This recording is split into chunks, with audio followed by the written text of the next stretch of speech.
بسم اللہ شروع کریں بسم اللہ الرحمن الرحیم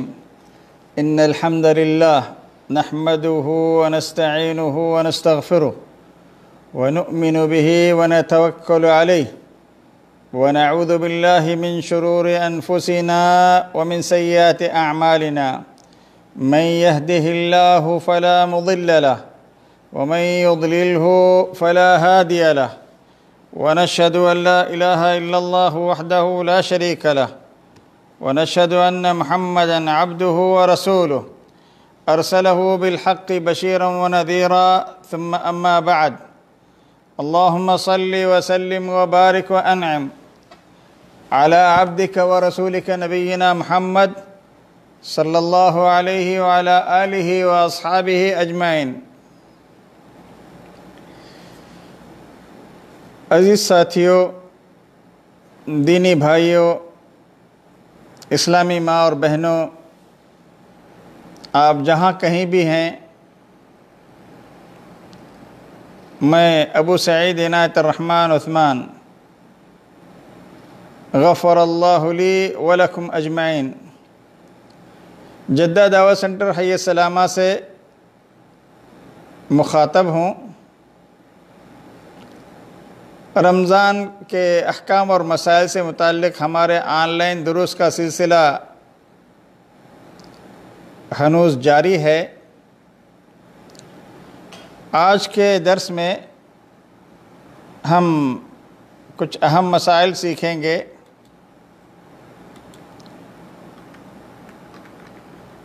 ایک سوال یہ ہے آج کے درس کا، اگر کوئی لا علمی کے باعث وقت سے پہلے روزہ افطار کر لے تو کیا کرے؟ پتہ نہیں تھا کہ سورج، اس کو گمان غالب یہی تھا کہ سورج غروب ہو گیا ہوگا، لیکن افطاری کرنے کے بعد پھر سے دوبارہ سورج ظاہر ہو گیا، مطلع برآلود تھا اور بارش کا موسم تھا، یا غیر ہنگامی طور پر کبھی اچانک گھنے بادل آ جاتے ہیں۔ تو قدیم زمانے میں گھڑیاں نہیں تھیں، کمپیوٹر نہیں تھے اور موبائل نہیں تھے، تو وقت کا پتہ لگانا بڑا مشکل ہوتا تھا اور لوگ گمان غالب پر عمل کرتے تھے۔ ایسا خود اللہ کے نبی محمد رسول اللہ صلی اللہ علیہ وسلم کے زمانے میں بھی ہوا، حضرت عمر کے دور میں بھی ایک واقعہ پیش آیا اسی طرح کا۔ تو آج کے درس میں ہم یہ جاننے کی کوشش کرتے ہیں کہ اگر کوئی شخص لا علمی کے باعث وقت سے پہلے ہی روزہ افطار کر لے تو کیا کرے۔ اس سلسلے میں چونکہ اختلافی مسئلہ ہے، علامہ ابن حجر رحمۃ اللہ علیہ فرماتے ہیں کہ علماء کے دو بڑے بڑے موقف ہیں یا دو رائے ہیں۔ پہلی رائے یہ ہے کہ اگر مطلع ابر آلود ہو، موسم بارش کا ہو یا نہ ہو، مطلع ابر آلود ہے، سورج بالکل غائب ہے، نظر نہیں آتا، گھنے بادل چھائے ہوئے ہیں، اور انسان یہ سمجھ کر کے کہ افطاری کا وقت ہو گیا ہے، افطاری کر لے، بعد میں اسے یقینی علم ہو جائے کہ سورج غروب نہیں ہوا تھا یا سورج نکل آئے، روشنی تھوڑا سا سورج ابھی غروب ہونا باقی تھا، سورج نکل آئے، بادل چھٹ جائیں، تو ایسے شخص کو چاہیے کہ اس کے بدلے بعد رمضان ایک دن قضا کا روزہ رکھے۔ اس موقف کو اپنانے والے علماء کے کچھ دلائل بھی ہیں، ان کے بھی کچھ دلائل۔ دوسرا قول یہ ہے کہ اگر مطلع ابر آلود ہو اور انسان یہ سمجھ کر کہ افطاری کا وقت ہو گیا، افطاری کر لے، بعد میں اسے یقینی علم ہو جائے کہ سورج غروب نہیں ہوا تھا، ایسے شخص کو رمضان کے بعد ایک روزے کا قضا رکھنا ضروری نہیں ہے۔ ان کے بھی اپنے کچھ دلائل، کچھ وجوہات اور اسباب کی بنا پر وہ کہتے ہیں کہ روزہ رکھنے کی ضرورت نہیں ہے، قضا کرنے کی ضرورت نہیں ہے۔ جو لوگ کہتے ہیں کہ اس کو قضا کرنا چاہیے بعد میں، وہ صحیح بخاری کی اس روایت کو دلیل کے طور پر پیش کرتے ہیں، جس میں حضرت اسماء بنت ابی بکر رضی اللہ تعالیٰ عنہ سے مروی ہے،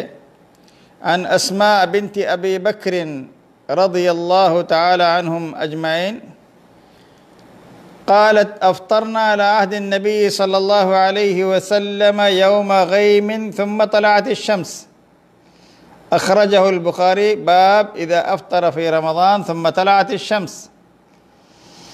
ایک مرتبہ نبی اکرم صلی اللہ علیہ وسلم کے زمانے میں مطلع برآلود تھا، ہم نے جب افطار کر لیا تو اس کے بعد پھر سورج نکل آیا۔ اس بات پر اس روایت کی سند میں ایک راوی ہیں ہشام، ان سے کہا گیا کیا پھر انہیں روزہ قضا کرنے کا حکم ہوا تھا؟ تو انہوں نے بتلایا کہ قضا کے سوا چارہ کار ہی کیا تھا۔ معمر نے کہا کہ میں نے ہشام راوی سے حدیث سے یوں سنا کہ مجھے معلوم نہیں کہ ان لوگوں نے قضا کی تھی۔ بہرحال جب ان سے پوچھا گیا تو اس طرح کی بات کی، اور پھر ایک دوسرے راوی کہتے ہیں کہ میں نے ان سے دریافت کیا تو انہوں نے کہا کہ مجھے یہ معلوم نہیں ہے کہ ان لوگوں نے قضا کی تھی یا نہیں کی تھی۔ ایک دوسری دلیل حضرت خالد بن اسلم کی حدیث میں ہے کہ حضرت عمر کے زمانے میں مطلع برآلود تھا، جس کی وجہ سے حضرت عمر نے یہ خیال کیا کہ شام ہو گئی ہے، سورج غروب ہو گیا ہے، تو روزہ افطار کرنے کا حکم دیا۔ لوگوں نے روزہ افطار کر لیا اور انہوں نے بھی روزہ افطار کر لیا۔ اتنے میں پھر ایک آدمی آیا، اس نے بتایا کہ ابھی تو سورج غروب نہیں ہوا، بادل چھٹے ہیں، سورج نکل چکا ہے۔ انہوں نے کہا کہ حضرت عمر نے کہا کہ یہ معمولی بات ہے، کوئی پریشان ہونے کی ضرورت نہیں، ہم لوگوں نے اجتہاد کر لیا اور اجتہاد کر کے روزہ افطار کر لیا ہے۔ یہ واقعہ مسند امام شافعی میں جلد نمبر 1 صفحہ نمبر 277 پر موجود ہے۔ امام بیہقی رحمۃ اللہ علیہ اس روایت کو دوسری سندوں کے ساتھ بیان کرتے ہیں۔ اس میں سے ایک یہ ہے کہ حضرت عمر نے فرمایا ما نبالی ونقضی یوما مکانا، کوئی بات نہیں ہے، ہم اس کی جگہ ایک دن قضا کا روزہ رکھ لیں گے، کوئی حرج نہیں۔ دوسری روایت میں حضرت عمر کے متعلق ہے کہ انہو لم یقضی یوما مکانا، انہوں نے اس دن کی قضا نہیں کی۔ پھر امام بیہقی نے اس قضا کرنے والی روایت کو ترجیح دی۔ سنن الکبریٰ میں امام بیہقی کی حدیث کی کتاب ہے، اس میں یہ واقعہ مذکور ہے۔ سعودی فتاوی مستقل کمیٹی کا بیان ہے جب روزے دار کے لیے واضح ہو جائے کہ اس نے غروب آفتاب سے پہلے افطاری کر لی ہے تو اس پر اس دن کی قضا لازم ہے، کیونکہ اس نے صحیح وقت میں روزہ افطار نہیں کیا ہے، اور اہل علم کا اس بات پر اتفاق ہے کہ روزہ مکمل وقت روزے کا مکمل وقت طلوع صبح صادق سے غروب آفتاب تک ہے، جیسا کہ قرآن مجید سے ثابت ہے۔ لہذا ایسے شخص یا جماعت پر واجب ہے کہ جن ایام کے متعلق اسے یقین ہو کہ اس نے سورج غروب ہونے سے پہلے ہی افطاری کر لی ہے، وہ ان ایام کے بدلے رمضان کے بعد قضا روزہ رکھے، اس پر کوئی گناہ نہیں ہے، کیونکہ اس نے جان بوجھ کر رمضان کے مہینے میں روزہ نہیں کھولا ہے، بلکہ اس کا روزہ افطار کر لینا جہالت اور خطا کی وجہ سے تھا۔ فتاوی اللجنہ الدائمہ مجلد جلد نمبر 10 صفحہ نمبر 288 سے 291 تک یہ فتویٰ موجود ہے۔ علماء کا دوسرا موقف یہ ہے کہ مطلع اگر ابر آلود ہو اور انسان یہ سمجھ کر افطاری کر لے کہ افطاری کا وقت ہو گیا ہے، لیکن بعد میں اسے یقینی علم ہو جائے کہ سورج غروب نہیں ہوا تھا، ایسے شخص کو چاہیے کہ علم ہو جانے کے بعد غروب آفتاب تک کچھ کھائے نہیں پیے نہیں، اب جو کچھ اس نے افطاری کے موقع پر کھا لیا ہے سورج غروب ہونے تک اب کھانے پینے سے رک جائے، اس کا روزہ مکمل ہے، اس پر کوئی قضا نہیں ہے۔ اس موقف کو ترجیح دینے والوں نے یہ کچھ وجوہات بیان کی ہیں۔ پہلی بات یہ ہے کہ ایسا شخص یا ایسی جماعت پر قضا لازم یا واجب کرنے کے لیے واضح دلیل نہیں ہے، صریح ہے۔ صحیح بخاری کی اس روایت میں واقعہ بیان کیا گیا ہے کہ موسم ابر آلود تھا اور اللہ کے نبی کے زمانے میں روزہ افطار کیا گیا۔ بعد میں لوگوں نے بتایا کہ سورج نکل آیا ہے، تو اس حدیث میں اس بات کا ذکر نہیں ہے کہ آپ نے ان کو قضا کرنے کا حکم دیا ہے یا نہیں۔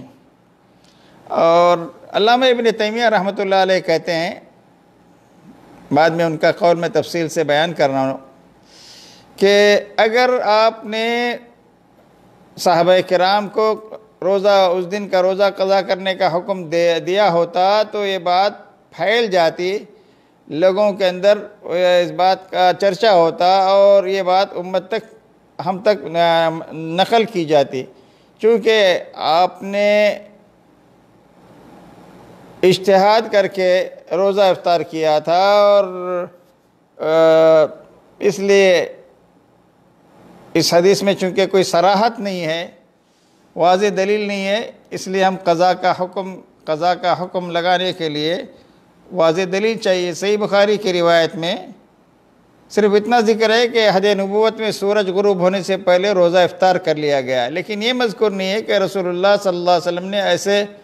ایسا کرنے والوں کو اس دن کے بدلے قضا کا روزہ رکھنے کا حکم دیا۔ اچھا، دوسری بات یہ کہ صرف حضرت عمر بن خطاب کا عمل بھی دلیل نہیں بن سکتا، کیونکہ یہ شرعی حکم کا معاملہ ہے، اور پیارے نبی صلی اللہ علیہ وسلم کا عمل بھی کسی کام کو واجب قرار دینے کے لیے کافی نہیں ہے، کیونکہ کسی کام کو واجب قرار دینے کے لیے آپ کا صریح حکم چاہیے، اور یہ حکم کسی بھی حدیث میں موجود نہیں ہے۔ یہ اصول کی کتابوں میں یہ اصول موجود ہے۔ بہرحال یہ پہلی وجہ یا پہلی دلیل ہے ان لوگوں کی جو یہ کہتے ہیں کہ موسم اگر ابر آلود ہو، آسمان میں گھنے بادل چھائے ہوئے ہوں، روزے داروں کو صحیح وقت کا پتہ نہ ہو، گمان غالب کے مطابق انہوں نے اندازہ کر لیا ہو کہ سورج غروب ہو گیا ہوگا اور روزہ افطار کر لیا، بعد میں بادل چھٹ گئے اور سورج نکل آیا، تو ایسے شخص پر یا ایسے لوگوں پر، ایسی جماعت پر کوئی حرج نہیں ہے، قضا کا روزہ نہیں ہے۔ البتہ ان کے لیے یہ بات لازم ہے کہ اب سورج کو دیکھنے کے بعد یا یقینی علم ہونے کے بعد سورج غروب ہونے تک ان کو کچھ کھانا پینا نہیں چاہیے۔ دوسری بات یہ ہے، جو شخص دوران روزہ بھول کر کچھ کھا لے یا پی لے تو اس کے متعلق پیارے نبی صلی اللہ علیہ وسلم کا صحیح بخاری اور صحیح مسلم میں یہ فرمان موجود ہے، اسے اللہ تعالیٰ نے کھلایا اور پلایا ہے۔ تو یہاں بھی معاملہ یہی ہے، غروب آفتاب سے پہلے جہالت کی بنا پر افطار کرنے والے کے متعلق بھی یہی کہا جائے گا کہ اللہ تعالیٰ نے اسے کھلا دیا ہے، پلا دیا ہے۔ تیسری بات یہ ہے کہ ایک حدیث میں پیارے نبی صلی اللہ علیہ وسلم کا یہ فرمان بھی موجود ہے، جس کے راوی حضرت ابو ذر رضی اللہ تعالیٰ عنہ ہیں، اور یہ حدیث سنن ابن ماجہ میں کتاب الطلاق میں ہے کہ ان اللہ قد تجاوز عن امتی الخطا والنسیان وما استکرہوا علیہ، بے شک اللہ تعالیٰ نے میری امت سے خطا اور نسیان، بھول چک اور زبردستی کرائے گئے گناہوں کو معاف کر دیا ہے۔ چونکہ جہالت اور خطا کی وجہ سے یہ روزہ افطار کیا ہے روزے دار نے، تو اس لیے اللہ تعالیٰ اس کو معاف کر دیں گے۔ انہوں نے جان بوجھ کے افطاری نہیں کی ہے کہ ابھی سورج غروب نہیں ہوا چلو۔ ایک چوتھی وجہ یا چوتھی دلیل یہ ہے، ایک اصولی قاعدہ ہے جو اس بات کی تائید میں پیش کرتے ہیں یہ لوگ، الاصل براءۃ الذمہ، اصل براءۃ الذمہ ہے۔ اس کا مطلب یہ ہے کہ جب تک قضا کی کوئی واضح دلیل نہیں مل جاتی، ہر انسان ذمہ داری سے بری ہے، اس پر قضا کو کوئی لازم نہیں کر سکتا۔ 5ویں بات اس سلسلے میں یہ عرض کی جاتی ہے کہ تاہم اگر کوئی احتیاط کے طور پر اس دن کے بدلے ایک دن کا روزہ رکھنا چاہے قضا کے طور پر، ہم اسے ملامت کرتے اور منع نہیں کریں گے، لیکن اگر کوئی کہے کہ ایسے شخص پر ایک دن کے روزے کی قضا کرنا لازم ہے تو ہم کہیں گے اس کی کوئی صریح واضح دلیل پیش کرو، چونکہ اس کی کوئی دلیل موجود نہیں ہے، لازم کرنا صحیح نہیں ہے، واجب کرنے کے لیے دلیل چاہیے۔ تو دینی بھائیوں، اسلامی ماں اور بہنوں، راجح قول دوسرا ہی معلوم ہوتا ہے۔ اس سلسلے میں شیخ الاسلام ابن تیمیہ رحمۃ اللہ علیہ کہتے ہیں، صحیح بخاری میں موجود حضرت اسماء بنت ابی بکر رضی اللہ عنہا سے مروی روایت کے متعلق کہتے ہیں، یہ 2 چیزوں پر دلالت کرتی ہے۔ یہ کہ مطلب اگر ابر آلود ہے تو یہ مستحب نہیں ہے کہ غروب آفتاب کا یقین ہونے تک افطاری کو مؤخر کر لیا جائے، بلکہ جب یقین ہو جائے کہ گمان غالب کے مطابق آدمی کو افطار کر لینا چاہیے۔ اگر مطلب دوسری بات یہ ثابت ہوتی ہے اس حدیث سے، اگر مطلب ابر آلود ہو، انسان یہ سمجھ کر کہ افطاری کا وقت ہو گیا افطاری کر لے، لیکن بعد میں اسے یقینی علم ہو جائے کہ سورج غروب نہیں ہوا تھا، تو ایسے شخص کو اس کے بدلے بعد رمضان ایک دن قضا کا روزہ رکھنا لازم نہیں ہے، کیونکہ نبی اکرم صلی اللہ علیہ وسلم نے اگر انہیں قضا کا حکم دیا ہوتا تو یہ حکم پھیل جاتا، صحابہ کرام کو معلوم ہوتا، صحابہ کرام امت آنے والی اپنی امتوں تک نقل کرتے۔ تو جب ایسا کچھ منقول نہیں ہے تو یہ اس بات کا ثبوت ہے کہ آپ صلی اللہ علیہ وسلم نے انہیں قضا کا حکم دیا ہی نہیں تھا۔ مجموع الفتاوی جلد نمبر 25 صفحہ نمبر 228 میں علامہ ابن تیمیہ کا یہ قول اور یہ اس حدیث پر ان کے یہ ملاحظات موجود ہیں۔ علامہ ابن تیمیہ کے ایک شاگرد رشید ابن القیم رحمۃ اللہ علیہ کہتے ہیں، جیسے اللہ تعالیٰ نے بھولنے والے کو کھلا اور پلا دیا، اسی طرح اللہ تعالیٰ نے غروب آفتاب سے قبل افطاری کرنے والے کو بھی دن چھپا کر کھلا اور پلا دیا ہے۔ تہذیب السنن میں انہوں نے یہ بات کہی ہے۔ اسی طرح علامہ ابن حزم رحمۃ اللہ علیہ کہتے ہیں، جس نے یہ گمان کرتے ہوئے کھا لیا یا کچھ پی لیا یا ہم بستری بھی کر لی کہ ابھی تو رات ہے لیکن فی الحقیقت دن تھا، خواہ یہ طلوع آفتاب کے وقت ہو یا غروب آفتاب کے وقت، دونوں صورتوں میں اس نے اپنا روزہ جان بوجھ کر باطل نہیں کیا ہے، دونوں صورتوں میں اس نے یہ گمان کیا کہ وہ روزے کی حالت میں نہیں ہے۔ بھول کر کھا پی لینے والا بھی یہی گمان کرتا ہے کہ وہ روزے کی حالت میں نہیں ہے، لہذا یہ دونوں برابر ہیں، ان میں کوئی فرق نہیں۔ اور اس کے علاوہ سورہ احزاب میں اللہ تعالیٰ کا یہ فرمان ہے، وَلَيْسَ عَلَيْكُمْ جُنَاحٌ فِي مَا أَخْطَأْتُمْ بِهِ، جہاں تم سے کوئی غلطی ہو جائے تو کوئی حرج نہیں،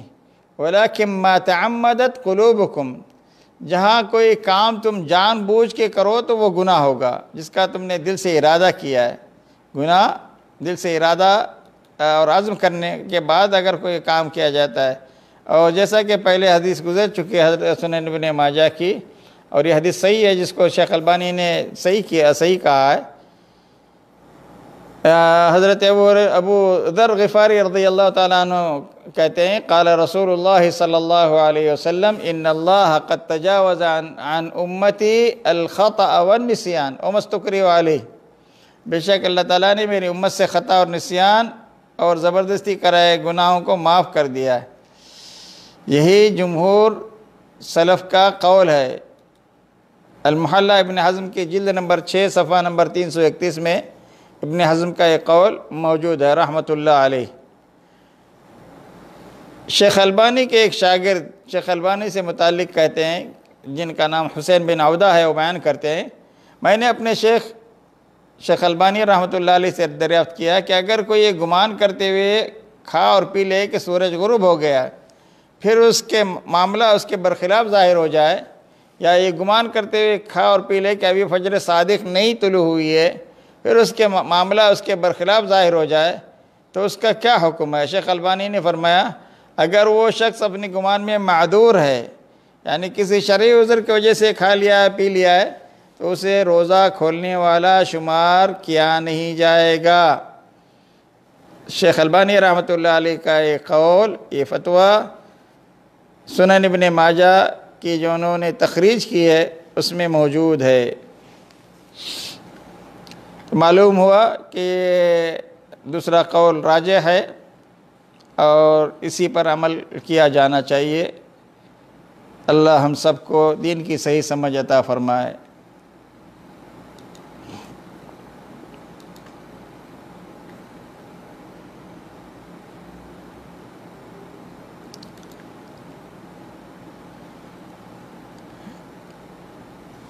عزیز ساتھیو،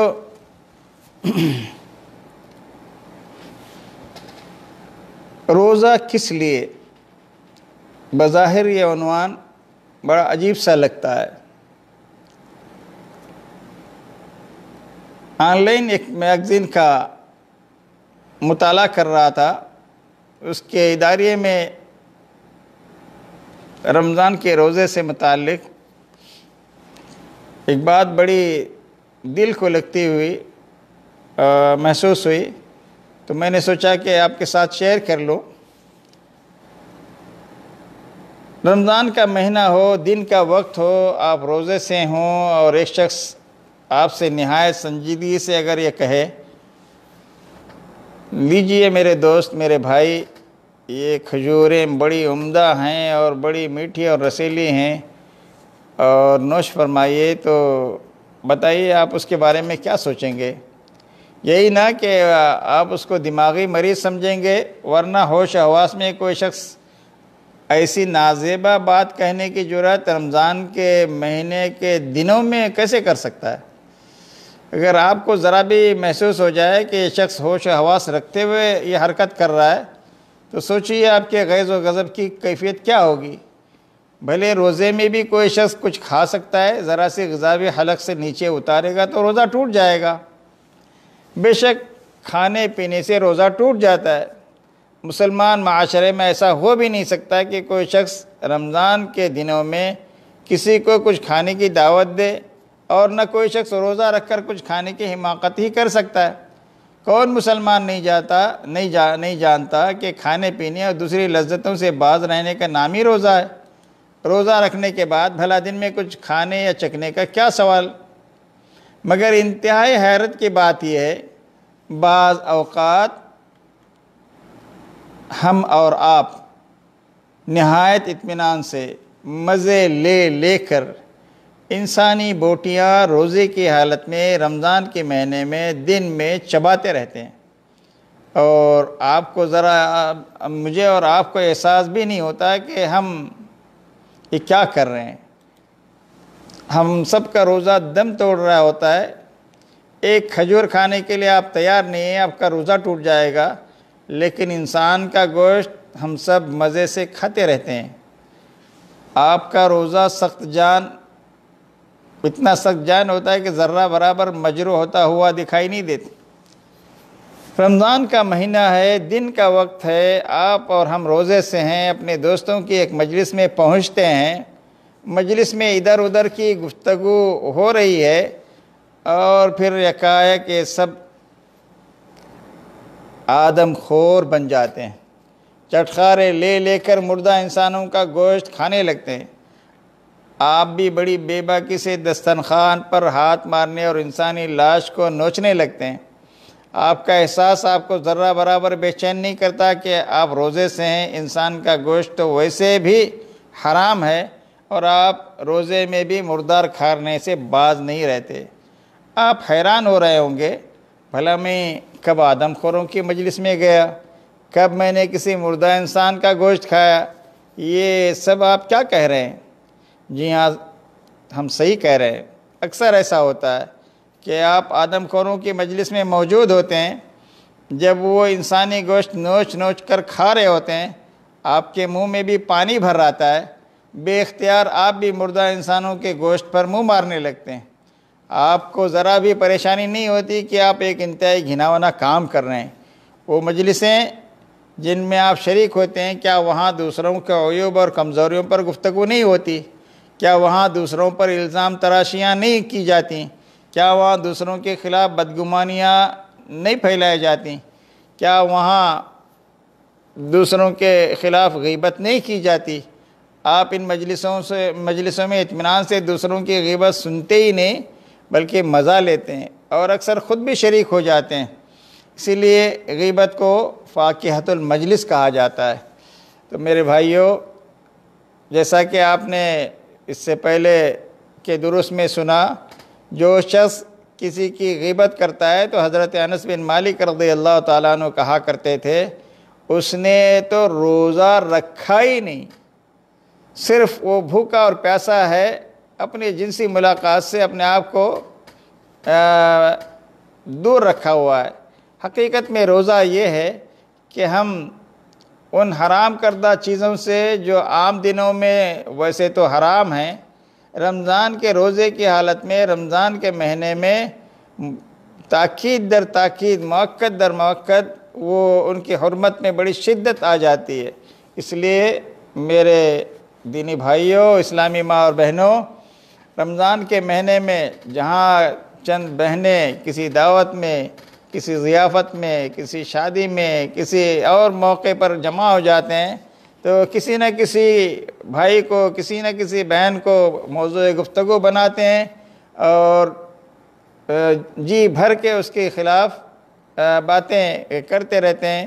تو میرے بھائیوں، غیبت کرنے کا گناہ اتنا عظیم ہے کہ ہم اپنے محنت سے کمائی ہوئی نیکیاں جس کی غیبت کی جا رہی ہے، کل قیامت کے دن اس کو دینا پڑے گا، دیں گے. تو اس لیے بہتر ہے کہ آج اس سے میں اپنے آپ کو محفوظ کر لیں، اس سے اپنے دامن کو جھٹک لیں اور اپنے آپ کو دور رکھیں اس قسم کی برائیوں سے.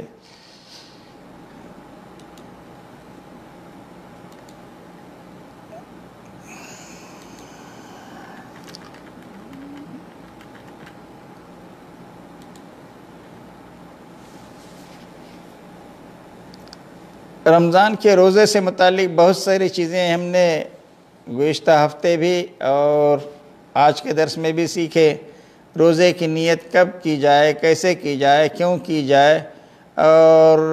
کیا ہر روزے کی نیت الگ ہونی چاہیے، کیا ایک ہی پہلے چاند دیکھنے کے بعد پورے رمضان کے مہینے کے روزے کی نیت اگر کر لی جائے تو کافی ہے یا نہیں. یہ سارے مسائل،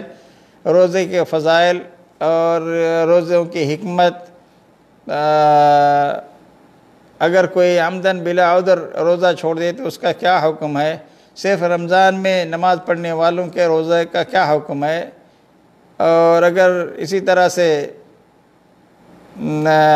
روزے کی حقیقت کیا ہے، روزے میں مسنون امور کیا ہیں،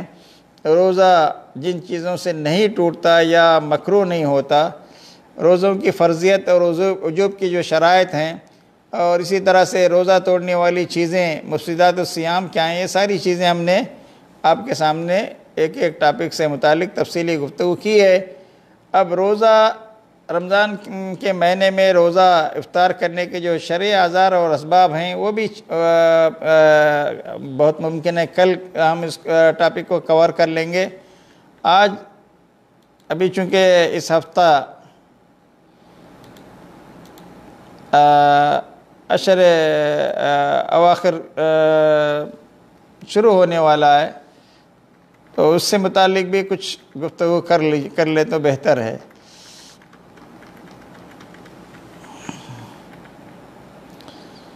رمضان 3 دہوں پر مشتمل ہوتا ہے. پہلا دہا یا پہلا عشرہ پہلی تاریخ سے 10 تاریخ تک، دوسرا دہا 11 تاریخ سے 20 تاریخ تک، تیسرا دہا 21 تاریخ سے آخری رمضان تک. تو رمضان کا جو آخری دہا ہے وہ نہایت اہم ہے، کیونکہ اس میں ایک عظیم رات آتی ہے جس میں کی گئی عبادت 1000 مہینوں کے عبادت سے بہتر ہے، افضل ہے، خیر ہے. اس لیے اس میں زیادہ سے زیادہ عبادت کرنی چاہیے. ویسے بھی رمضان کا مہینہ نیکیاں کمانے کا عالمی موسم بہار ہے. اگرچہ اس سال کورونا کی عالمی وبا کی وجہ سے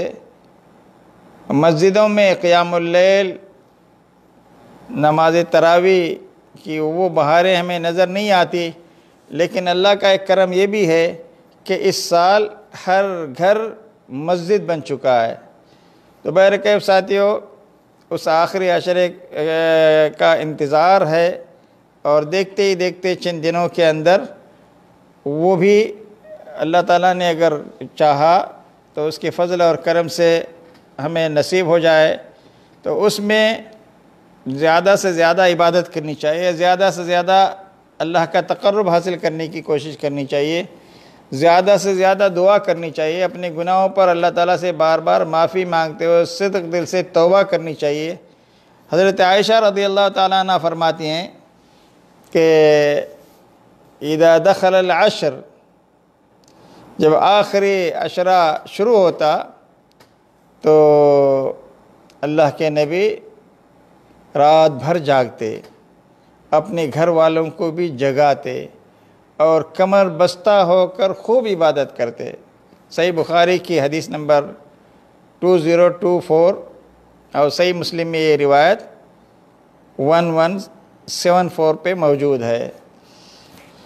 تو اذا دخل العشر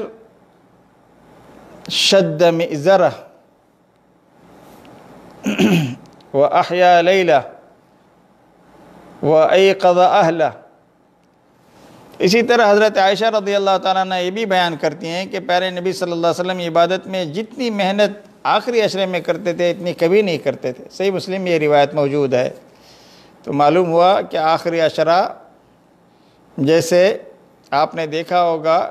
کہ ہارس ریس میں گھوڑے کے جو دوڑ ہوتی ہے، گھوڑ دوڑ، اس میں آخری لمحوں میں گھوڑے کو ہنٹر سے مار کر اس کی رفتار میں تیزی لانے کی کوشش کی جاتی ہے۔ تو مجھے اور آپ کو بھی جتنا ممکن ہو سکے اپنی نیند کو کم کر کے زیادہ سے زیادہ قرآن مجید کی تلاوت کریں۔ قرآن مجید کا ایک حصہ رمضان مبارک میں تدبر کے لیے مخصوص کرنا چاہیے، اور ایک حصہ پلان جب ہم رمضان کا مہینہ آنے سے پہلے بناتے ہیں تو ایک حصہ حفظ کرنے کا مقرر کر لینا چاہیے۔ اتنا میں رمضان کے مہینے میں حفظ کروں گا، اتنی آیتوں کی تفسیر پڑھوں گا، اتنی آیتوں کو سمجھنے کی کوشش کروں گا، اس میں تدبر کروں گا۔ تو بہرحال اس رمضان کے مہینے میں کثرت سے قرآن مجید کی تلاوت، اور اس کو جو آپ نے یاد کیا ہے اس کا مراجعہ کرتے رہیں، اور مختلف قسم کے نیک کام، اللہ نے آپ کو دولت دیا ہے تو غریبوں کی مدد کیجئے، ان کو کھانا کھلائیے، ان کو اگر وہ کپڑوں کے محتاج ہیں تو عید کا جوڑا ان کے لیے بنائیے۔ خصوصاً آپ کے رشتہ داروں میں کوئی ایسا شخص اگر اللہ نے آپ کو مال و دولت سے نوازا ہے تو آپ کے رشتہ داروں کے ساتھ صلہ رحمی کیجئے۔ جو آپ کے قریب سے قریب ترین رشتہ دار ہیں، صلہ رحمی کا خیال ان سے شروع کریں، پھر دور کے رشتہ داروں کو بھی نظر انداز نہیں کرنا چاہیے اگر غریب ہیں۔ بہرحال رشتہ داروں کے ساتھ صلہ رحمی صرف مال و دولت سے ہی نہیں، ان کی خیر و عافیت پوچھنا، ان میں سے جو بیمار ہیں ان کی زیارت کرنا، اور اگر وہ دواؤں کے محتاج ہیں، ضرورت مند ہیں تو ان کے لیے دوائیں فراہم کرنا، اور ان کی ہر ضرورت کو پورا کرنے کا نام صلہ رحمی ہے۔ تو ساتھیو، ان مبارک ایام کا کوئی لمحہ ضائع کیے بغیر ان سے بھرپور طریقے سے استفادہ کرنے کی ضرورت ہے۔ رمضان کے مہینے میں اعتکاف بھی کیا جاتا تھا، ابھی چونکہ اس سال مسجدیں بند ہیں، اعتکاف کے لیے مسجد شرط ہے۔ گھروں میں کچھ لوگ مجھ سے سوال کر رہے تھے کہ اس سال مسجدیں بند ہیں تو کیا ہم گھر کے جس کمرے میں نماز پڑھنے کے لیے مخصوص کیا ہوا ہے، کیا اس میں اعتکاف بیٹھیں؟ تو اعتکاف کے لیے پیارے نبی صلی اللہ علیہ وسلم کا جو عملی اسوہ ہمارے سامنے موجود ہے، اس کے پیش نظر مسجد ہی اعتکاف کی جگہ ہے۔ مسجد اگر کسی مجبوری کی وجہ سے بند ہے تو اعتکاف نہیں کیا جا سکتا، مسجد کے علاوہ گھر میں اعتکاف نہیں کیا جا سکتا۔ تو بہرکیف پیارے نبی صلی اللہ علیہ وسلم آخری عشرے میں اعتکاف فرماتے تھے، اور آپ نے اپنی زندگی میں ہر رمضان میں اعتکاف کیا۔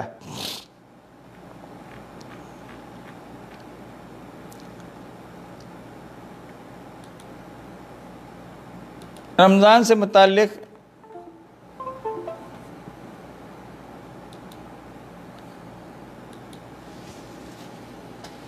ایک چیز صدقۃ الفطر کے احکام اور مسائل بھی ہیں۔ صدقۃ الفطر جمہور محدثین اور فقہاء کا صدقۃ الفطر کے بارے میں طریقہ یہ رہا ہے کہ وہ زکوٰۃ کے مسائل جب تحریر کرتے تھے تو اس کے بعد صدقۃ الفطر کے مسائل بھی کتاب الزکوٰۃ کے آخر میں بیان کرتے،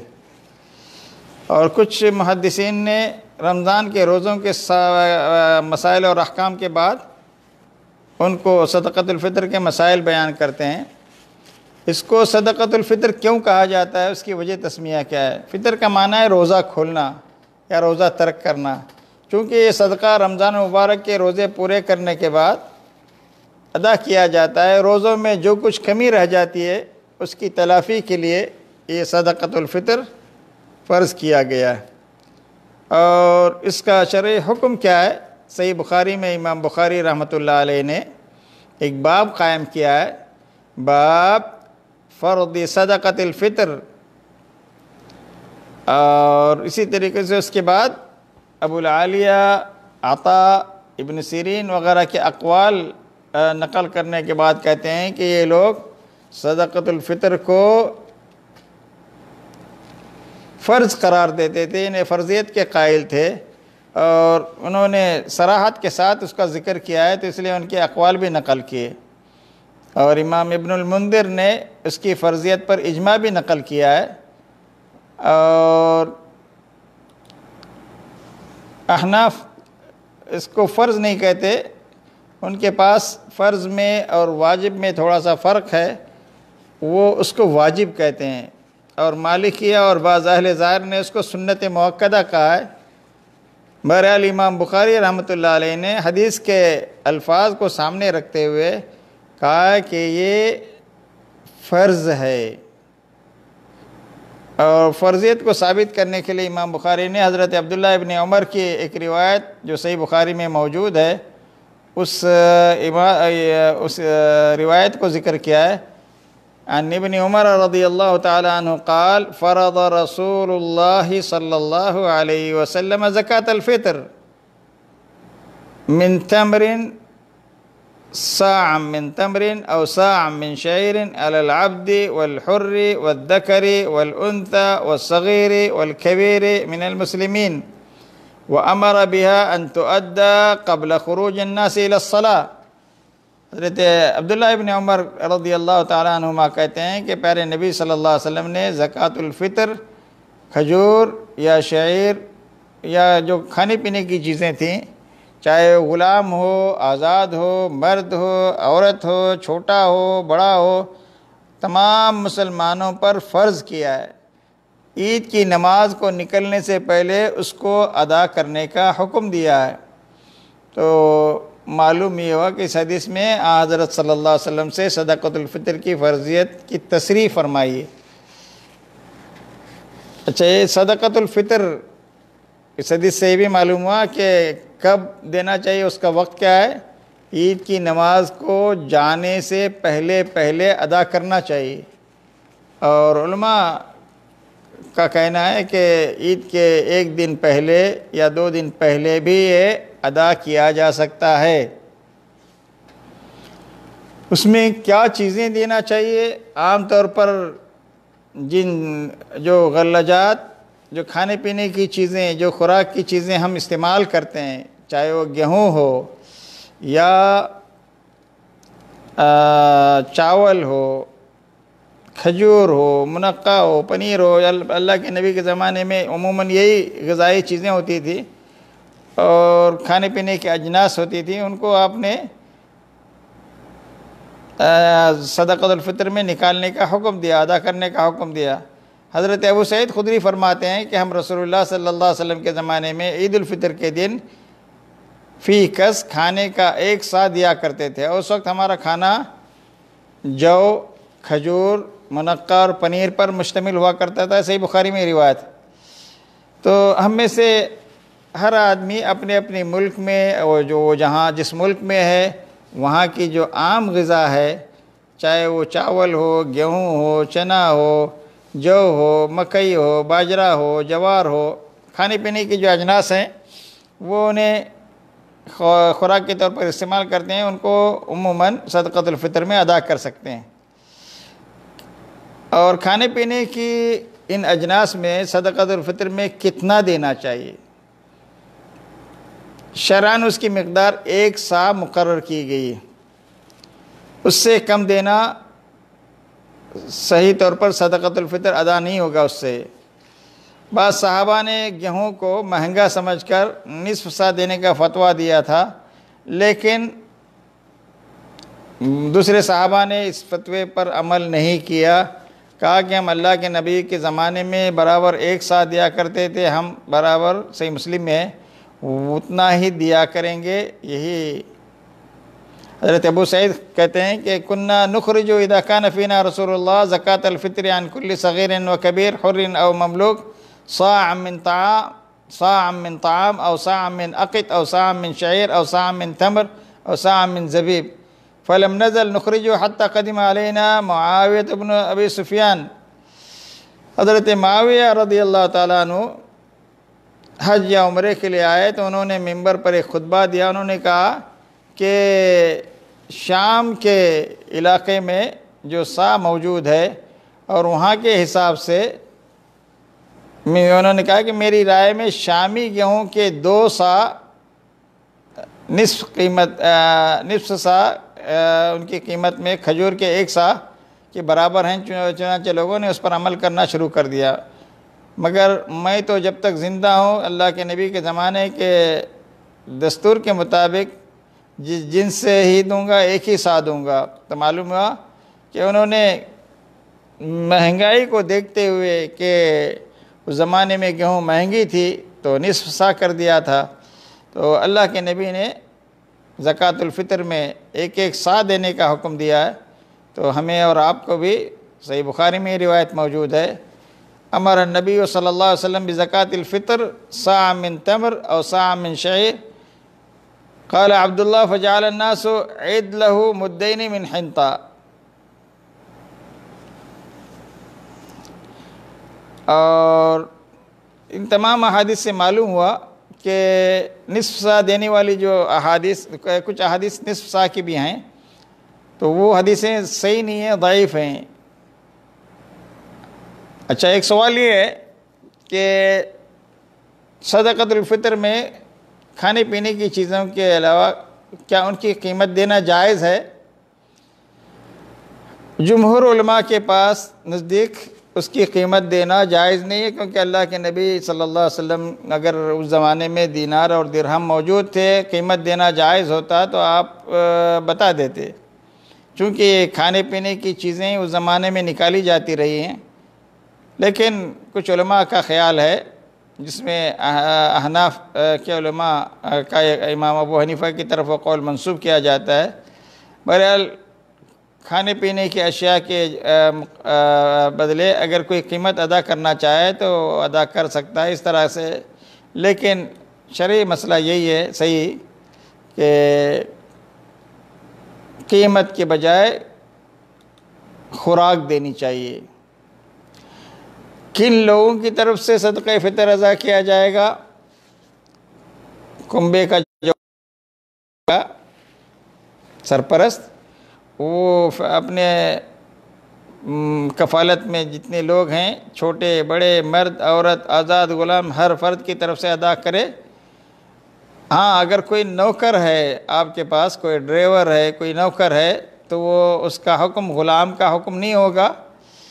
تو وہ نوکر چونکہ تنخواہ لیتا ہے تو وہ اپنے اور اپنے بیوی بچوں کا فطرانہ ادا کرے گا۔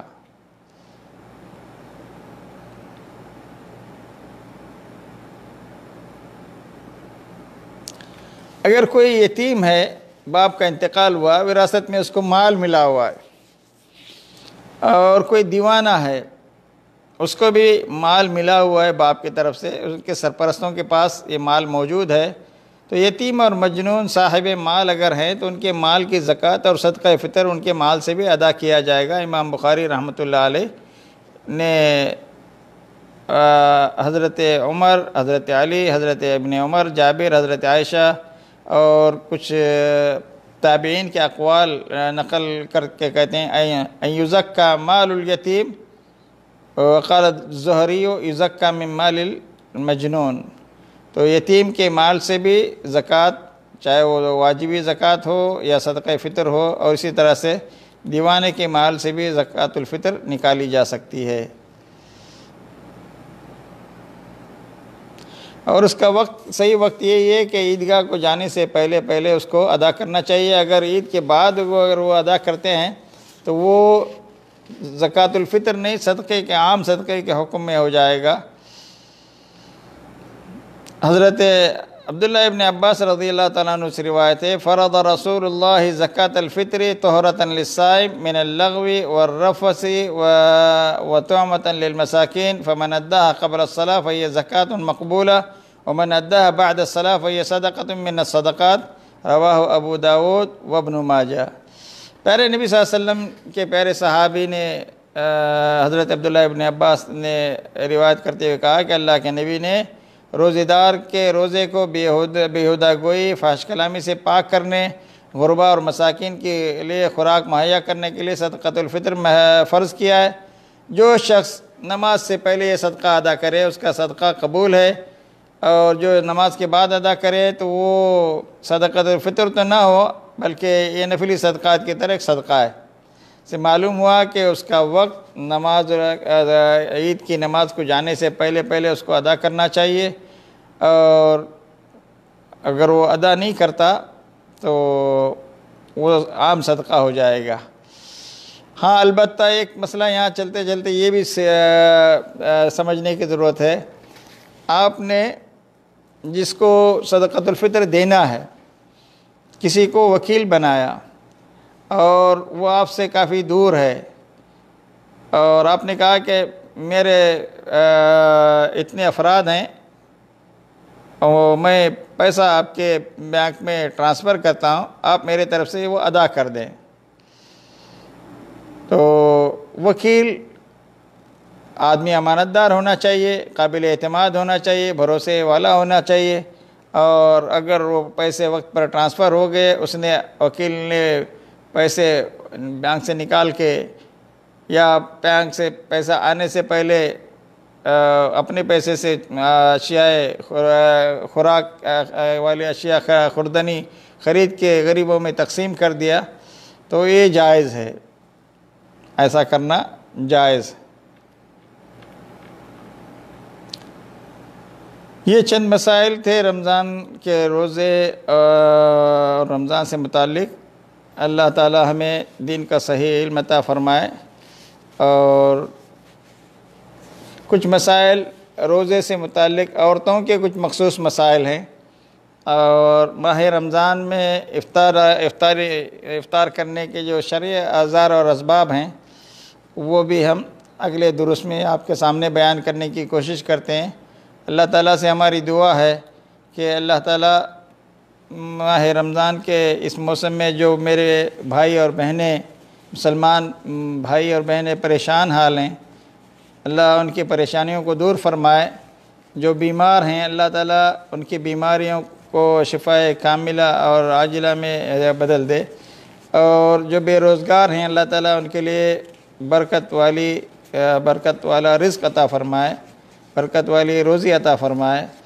اور جس کی جو جائز ضرورتیں اور اچھے ارادے اور مرادیں ہیں